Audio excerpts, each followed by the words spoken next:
কেউ গানের সাথে সাথে তাল মিলিয়ে জিকির করছেন,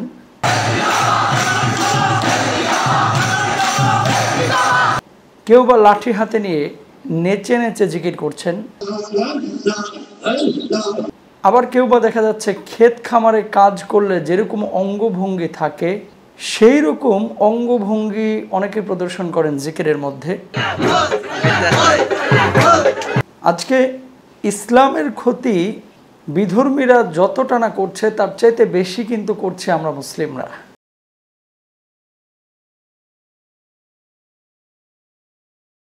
আমরা জিকির করি, জিকির আসলে কি, কোন পদ্ধতিতে জিকির করলে আল্লাহ সুবহানাহু ওয়া তাআলা খুশি হন, এবং জিকির নিয়ে যে বাড়াবাড়ি ছাড়াছাড়ি যে চিত্র আমরা আমাদের সমাজে দেখতে পাচ্ছি, এ ব্যাপারে রাসূল আকরাম সাল্লাল্লাহু আলাইহি ওয়াসাল্লামের ভাষ্য কী এবং কোরআন সুন্নাহ জিকিরের ফাজাইলের ব্যাপারে কি বলছে।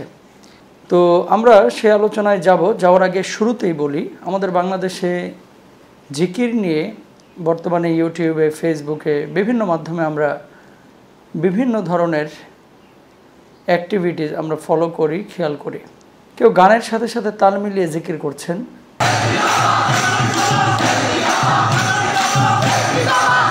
কেউ বা লাঠি হাতে নিয়ে দাঁড়িয়ে নেচে নেচে জিকির করছেন,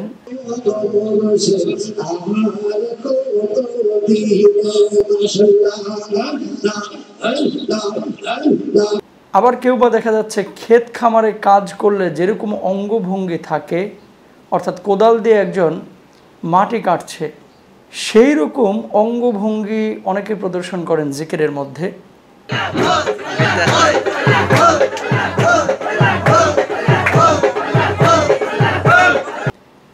আবার কোনো কোনো ক্ষেত্রে দেখা যায় বসে বসে মুখে উচ্চারণ কি হচ্ছে সেটা আমরা বুঝতে পারি না, কিন্তু শুধু হাত এভাবে নাড়ানো হয়।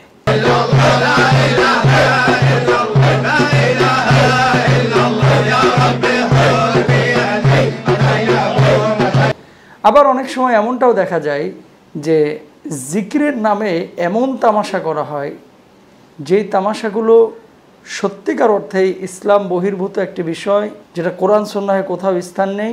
সেই বিষয়গুলো নিয়ে সোশ্যাল মাধ্যমে ইয়াহুদি, খ্রিস্টান, বিধর্মী, হিন্দু এবং অনেক মুসলমানরাও তামাশা করে, টিকটক বানায়, এগুলো নিয়ে হাসির খোরাক তৈরি করে, যেটাকে আপনারা অনেকে জোকস বক্সও বলে থাকেন।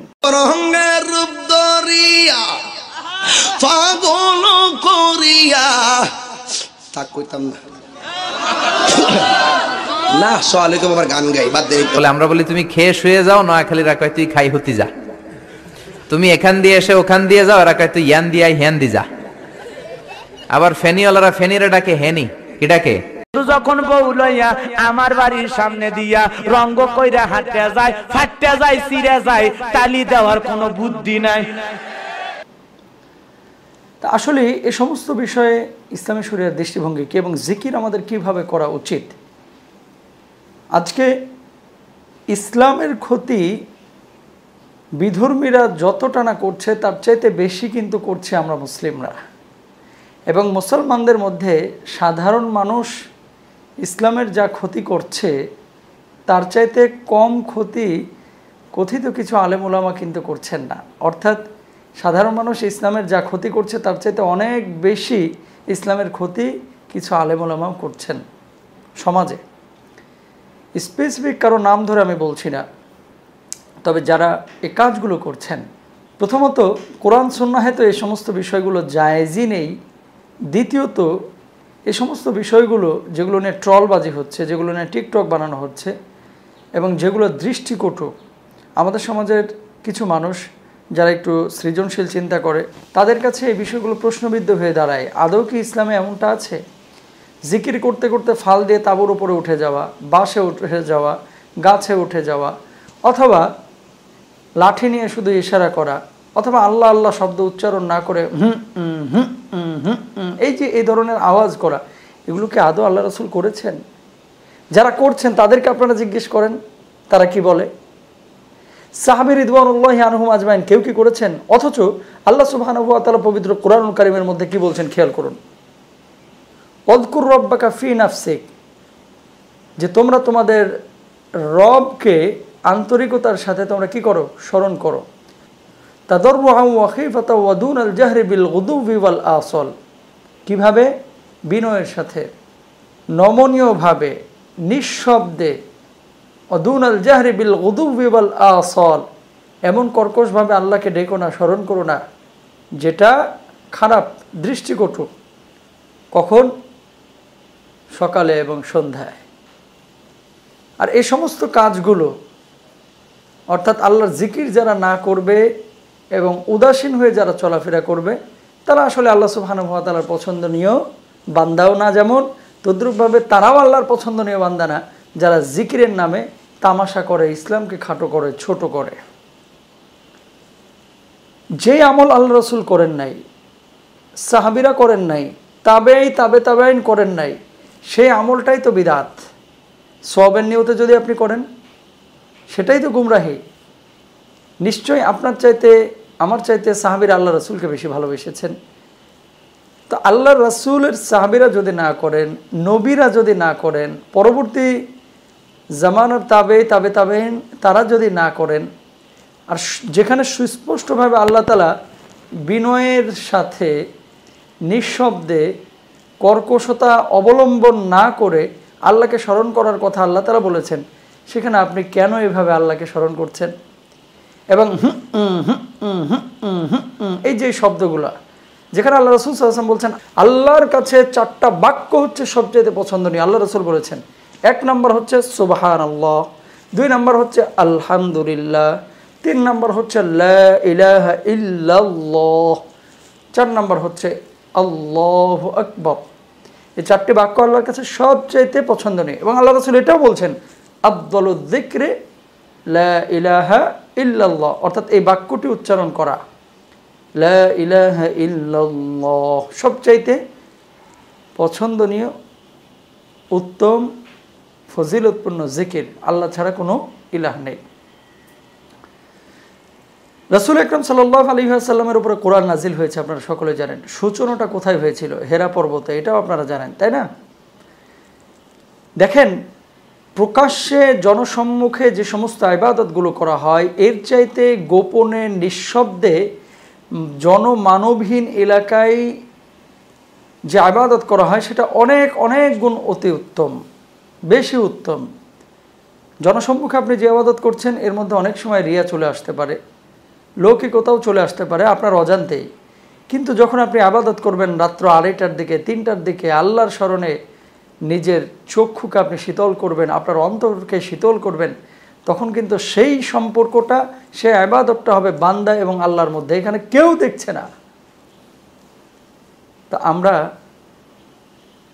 এই যে মাহফিলগুলোতে, মাজলিসগুলোতে, খানকাগুলোতে যা করছি, আল্লাহ রাসূল হেরা গুহায় গিয়েছেন, সেখানে কি জনমানব ছিল, মানুষজন ছিল, নাকি জনমানবহীন একটা অঞ্চলে তিনি গিয়ে আল্লাহর সাথে সম্পর্কটা স্থাপন করেছিলেন? আল্লাহ রাসূলের তাহাজ্জুদগুলো রাত্রিকালীন সময়, এটা কি জনসম্মুখে হতো না একান্তই ব্যক্তিগতভাবে নিঃশব্দে নির্জনে হতো? আল্লাহ তাআলার সাথে রাসূল আকরাম সাল্লাল্লাহু আলাইহি ওয়াসাল্লামের একান্ত সম্পর্ক, যেগুলো রাসূল আকরাম সাল্লাল্লাহু আলাইহি ওয়াসাল্লাম বাস্তবায়িত করেছেন, অনেক ইবাদত ছিল হচ্ছে নির্জনে। আর এই সমস্ত এই যে তারপরে দাঁড়ায়া দাঁড়ায়া জিকির করা, লাঠি দিয়ে ইশারা করা, কোদালের মতো এই যে যেভাবে কোপ দেয় এভাবে শুধু এরকম এরকম করে আপনার কোপের ভঙ্গিমা করা, এবং সেখানে কি উচ্চারণ করা হচ্ছে বোঝাই যাচ্ছে না, এরকম কোনো আমল আল্লাহ রাসূল করেন নাই। তো যেটা নবী করেন নাই, আল্লাহ রাসূল যেহেতু নির্জনে ইবাদত করেছেন, কুরআনুল কারীমের মধ্যে যেহেতু আল্লাহ তাআলা বলছেন যে তাদাররুআন ওয়া খিফাতান ওয়া দুনাল জাহর, জিকিরের প্রক্রিয়া আল্লাহ তাআলা বা পদ্ধতি আল্লাহ তাআলা বলে দিচ্ছেন, সেখানে আপনি আমি কেন একটা নতুন থিম, কেন একটি নতুন নীতিমালা তৈরি করে এভাবে আমরা খানকায় এস্টাবলিশ করছি? আল্লাহর আদালতে আপনাকে জবাবদিহিতার সম্মুখীন হতে হবে। হ্যাঁ, কোনো মানুষ যদি ইমোশনালি আপনার এই কাজগুলো করে থাকে, যে আল্লাহর কথা শুনে তার হৃদয়ে কম্পন তৈরি হয়ে গেছে, নিজেকে কন্ট্রোল করতে পারে নাই, সেটা ভিন্ন কথা, সেটা আলাদা কথা। কিন্তু ইচ্ছাকৃত যদি কোনো মানুষ এগুলো করে থাকে, তাহলে অবশ্যই অবশ্যই সে গুনাহগার হবে, এবং সেই গুনাহটা বড় সড় গুনাহ হবে। কারণটা কি?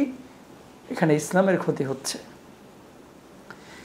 এই তরিকায় জিকির আল্লাহ রাসূল করেন নাই, আপনি সেই তরিকাটাকে উদ্ভাবন করছেন। এর জন্য আল্লাহর আদালতে আপনাকে দাঁড়াতে হবে। আল্লাহ সুবহানাহু ওয়া তাআলা পবিত্র কোরআনুল কারীমে কি বলছেন আরো খেয়াল করুন। আউযু বিল্লাহি মিনাশ শাইতানির রাজীম। বিসমিল্লাহির রহমানির রহিম। ইয়া আইয়ুহাল্লাযীনা আমানু যকুরুল্লাহা যিকরান কাসীরা وسبحوه بكرة وأصيلا। আল্লাহ তাআলা বলছেন বেশি বেশি জিকির করো, আল্লাহকে স্মরণ করো এবং সকাল সন্ধ্যায় আল্লাহর পবিত্রতা বর্ণনা করো। একজন অনারবী মানুষ আল্লাহ রাসূলের কাছে এসে বললেন, আল্লাহ রাসূল কিছু ভালো কাজ বলে দেন তো আমাকে, আমি করব। আল্লাহ রাসূল বললেন, তুমি সুবহানাল্লাহ, আলহামদুলিল্লাহ, লা ইলাহা ইল্লাল্লাহ, আল্লাহু আকবার এগুলো বারবার পাঠ করো, আল্লাহকে স্মরণ করো। তিনি কত দূর যাওয়ার পর আবার ফিরে আসছেন। আল্লাহ রাসূল মুচকি হাসলেন। ওই ব্যক্তি এসে বললেন, আল্লাহ রাসূল এগুলো তো আল্লাহকে আমি স্মরণ করলাম, আমার লাভটা কি? আল্লাহ রাসূল সাল্লাল্লাহু আলাইহি ওয়াসাল্লাম তখন বললেন যে তোমার লাভটা হচ্ছে তুমি যখন এই বাক্যগুলো তেলাওয়াত করবা, পড়বা, আল্লাহকে স্মরণ করবা, তারপর আল্লাহর কাছে দোয়া করবা, আল্লাহ রাব্বুল আলামিন তোমার সব দোয়াগুলোকে কবুল করে নেবেন। সুবহানাল্লাহ। কি দোয়া? আল্লাহুম্মা গফিরলি, হে আল্লাহ আপনি ক্ষমা করে দিন। আল্লাহ সঙ্গে সঙ্গে বলবেন, যাও বান্দা আমি তোমাকে ক্ষমা করে দিলাম। আল্লাহুম্মার হামনি, হে আল্লাহ আপনি আমাকে রহম করুন। আল্লাহ বলবে আমি তোমার উপর রহম করেছি। দোয়া করতে হবে আল্লাহুম্মার যুকনি, হে আল্লাহ আপনি আমাকে জীবিকা দান করুন, রিজিক দান করুন। আল্লাহ বলবে আমি তোমাকে রিজিক দান করেছি। সুতরাং প্রিয় ভাইরা আমার, জিকির একটি পবিত্র ইবাদত। যেমন এভাবে দাঁড়িয়ে জিকির, আল্লাযীনা ইয়াযকুরুনাল্লাহা কিয়ামান ওয়া কুউদান ওয়া আলা জুনুবিহিম ওয়া ইয়াতাফাক্কারুনা ফি খালকিস সামাওয়াতি ওয়াল আরদ। নামাজে দাঁড়াচ্ছেন, দাঁড়িয়ে আল্লাহকে স্মরণ করছেন, এটাও জিকির। কোরআন তেলাওয়াত করছেন, এটাও জিকির। সকাল সন্ধ্যায় তাসবিহ পড়ছেন, এটাও জিকির। আপনি আল্লাহর সৃষ্টি নিয়ে গবেষণা করছেন, কিভাবে একটা ইলিশ মাছের মধ্যে মাথার মধ্যে একটা স্বাদ, পেটের মধ্যে একটা স্বাদ, ডিমের মধ্যে আর একটা স্বাদ, লেজের মধ্যে একটা স্বাদ, ইলিশ মাছের পিঠের উপর আর একটা স্বাদ, একটা মাছের মধ্যে আল্লাহ সুবহানাহু ওয়া তাআলা যদি এত বৈচিত্র্যময় স্বাদ ঢুকিয়ে দিতে পারেন, সৃষ্টি করতে পারেন, সে আল্লাহর ক্ষমতা কতটা বড়, কতটা বড়। ইন্নাল্লাহা আলা কুল্লি শাইইন কাদির। আপনি প্রত্যেকটা সৃষ্টি নিয়ে ভাবেন। একটা আম যখন মুকুল থেকে বের হয় এক ধরনের ঘ্রাণ থাকে, দেখতে একরকম মনে হয়। এই আমটা যখন 2 মাসে বয়সে পড়ে তখন তার মধ্যে আরেক ধরনের একটা স্ট্রাকচার তৈরি হয় এবং একটা ঘ্রাণ তৈরি হয়। এই আমটা যখন প্রাপ্তবয়স্ক হয়, জ্যৈষ্ঠ মাস বৈশাখ মাসের শেষে চলে যায়, তার মধ্যে একটা হলদে বা লালচে ভাব আসে এবং তার মধ্যে মিষ্টি একটা স্বাদ তৈরি হয়। আমটা যখন পূর্ণভাবে পেকে যায়, আপনি ছিঁড়ে ছিঁড়ে খাচ্ছেন, কেটে খাচ্ছেন, গোটা আমের গন্ধে মোহনীয় হয়ে ওঠে সমস্ত পরিবেশ। এই যে পরিবর্তনগুলো, সৃষ্টি নিয়ে গবেষণা করা, যে কিভাবে আল্লাহ তাআলা এগুলো বানাচ্ছেন, কিভাবে দিচ্ছেন, এটাও কিন্তু জিকির। সুতরাং যেভাবে কোরআন সুন্নাহে জিকিরের কথা বলা হয়েছে, আমরা এইভাবে জিকির করি। জিকিরের নামে তামাশা আমরা বন্ধ করি। আমি দেখলাম যে ডিবিসিতে ধারাবাহিক মনে হয় 4-5 পর্বের সিরিজ আকারে নিউজ প্রকাশ করা হয়েছে, অন্য অন্য চ্যানেলগুলোতে প্রকাশ করা হয়েছে, ইউটিউবে হাজার হাজার ভিডিও প্রকাশিত হয়েছে। যারা বিধর্মী, আমাদের কাছে অনেক ফোন দেয় হিন্দু ভাইরা, খ্রিস্টান ভাইরা, আমাদের লেকচার শুনে। তারাই আবার যখন এই সমস্ত বিষয়গুলোকে দেখে, তারা বলে যে আয় হায়, ইসলামে এইরকম বিষয়গুলো যদি অ্যালাউড হয়, যদি গ্রহণ করে, তাহলে এই ইসলাম তো সুন্দর ইসলাম না, নাউজুবিল্লাহি মিন যালিক। সুতরাং দ্বীনের সাথে আমরা চেষ্টা করি এই সমস্ত বিষয়গুলোকে বর্জন করতে। আমরা চেষ্টা করি বক্তাকে খোদা হিসেবে আখ্যায়িত না করতে। আমরা চেষ্টা করি বক্তাকে গিয়ে আক্রমণ না করতে। আমরা চেষ্টা করি যে বক্তার সামনে মাইক রয়েছে, মাইককে ছুঁড়ে ফেলে দিতে। আমরা এগুলো যেন না করি, সেজন্য আমরা সকলেই চেষ্টা করব। মাহফিল কমিটির কাছে রিকোয়েস্ট, আপনারা এই সমস্ত পরিবেশ যেন কায়েম না হয়। যদি কায়েম হয়ে যায়, আপনিও কিন্তু আল্লাহর আদালতে জবাবদিহিতার সম্মুখীন হবেন। সুতরাং সকলেই সকলের দায়িত্বের ব্যাপারে আমরা জিজ্ঞাসিত যেহেতু হব হাসরের ময়দানে, আমরা প্রত্যেকেই চেষ্টা করি সুন্দরভাবে ইসলামটাকে মানুষের সামনে তুলে ধরতে। আল্লাহ তাআলা আমাদের তৌফিক দান করুন, আমিন। আসসালামু আলাইকুম ওয়া রাহমাতুল্লাহ।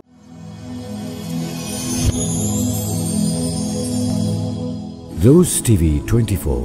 Enjoy by listening to the Holy Quran.